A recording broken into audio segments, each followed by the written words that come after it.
Vanakkam guys! Today we are going to look at Tamil tenses. Kalam means time or period, and kalam is also the word used for tenses. We have iranda kalam, nigalkalam and edirkalam. Iranda kalam is past tense, nigalkalam is present tense, and edirkalam is future tense. Go and watch the verbs video we just posted yesterday. We talk about the different verb suffixes there. As you can see, these are the common verb suffixes used in Tamil. Remember, this is not a rule, it's just a rough guide because there are many different irregular verbs in Tamil. So go on Instagram at the Tamil channel, download the verb chart. If you want a larger version to print or to save on your desktop, send us an email at thetamilchannel2016@gmail.com and we will send it to you. Today, I'm only going to go through the first person singular form and the second person singular honorific,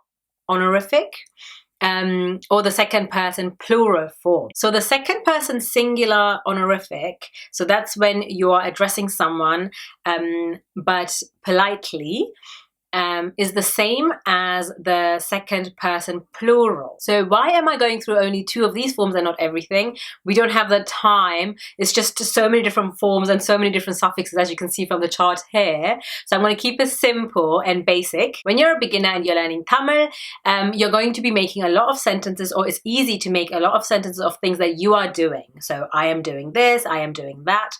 So in that case, I think first person singular is very useful. And then also, of course, if you're addressing or talking about other people directly, second person singular honorable or second person plural is very useful because it's the same, so it's two in one. But also when you're addressing people, it's always better to be formal and polite than just say va po. Today's example is going to be the verb சாப்பிடு. சாப்பிடு. சாப்பிடு. So when you write it, சாப்பிடு. When you say it, you can say சாப்பிடு. So the do is very lazy do, so you can just சாப்பிடு. First, let's look at iranda kalam. Iranda kalam is past tense. For the rest of the video, I'm going to just refer first person singular as just first person, and second person plural or second person singular honorable as just second person. For iranda kalam, the common suffixes used for first person singular are ten, den, and rain. Which of the suffixes you use depends on the last letter of the verb stem. Let's apply it to our example verb here. சாப்பிடு is ending in du, so சாப்பிடு plus den will become சாப்பிட்டேன். சாப்பிட்டேன். Second person suffixes are தீர்கள், தீர்கள், and ரீர்கள். Applying that to our verb, சாப்பிட்டீர்கள். சாப்பிட்டீர்கள். Now, these are both written forms. If you were to talk to someone, how would you say these verbs? சாப்பிட்டேன் will turn into சாப்பிட்டேன். So when you talk to someone, if someone asks you, have you eaten? You can say சாப்பிட்டேன். சாப்பிட்டீர்கள் turns into சாப்பிட்டீங்கள். சாப்பிட்டீங்கள். So this is only spoken Tamil, never write like that, remember that. Now let's look at nigalkalam. An easy way to identify nigalkalam is using the இடைநிலை.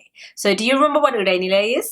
Go and check out our verbs video. We quickly go through what இடைநிலை is. So for nigalkalam, the இடைநிலை is either kuru or kundru. Kuru is used for singular and kundru is used for plural. So for first person, the suffix will be kurén, and for second person, it will be kundrீர்கள். Applying that to our verb, சாப்பிடுகிறேன் or சாப்பிடுகின்றீர்கள்.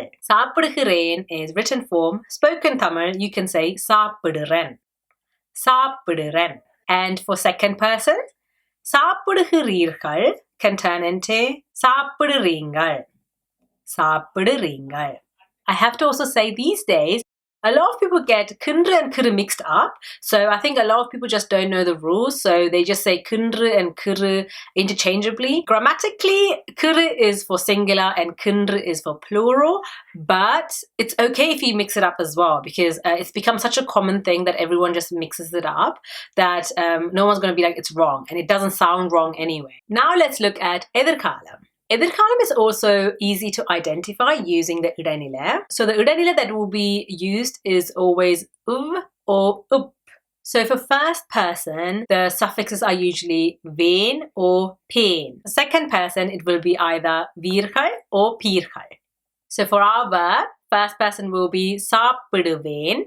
And for second person, சாப்பிடுவீர்கள். So சாப்பிடுவேன் is written Tamil. In spoken Tamil, you can just say சாப்பிடுவேன். சாப்பிடுவேன். Amma asks you, are you going to eat that? You could say, yeah, சாப்பிடுவேன். And spoken form of சாப்பிடுவீர்கள், you can say சாப்பிடுவீங்கள். சாப்பிடுவீங்கள். My tip would be to go and download the verb suffixes chart. It is very, very useful. Have it somewhere handy where you can see it all the time. So here is a challenge for you guys. Pick 5 verbs that you use every day, translate it into Tamil, find the verb stem, and then using the chart, write down the verb using all the different suffixes in all the different forms.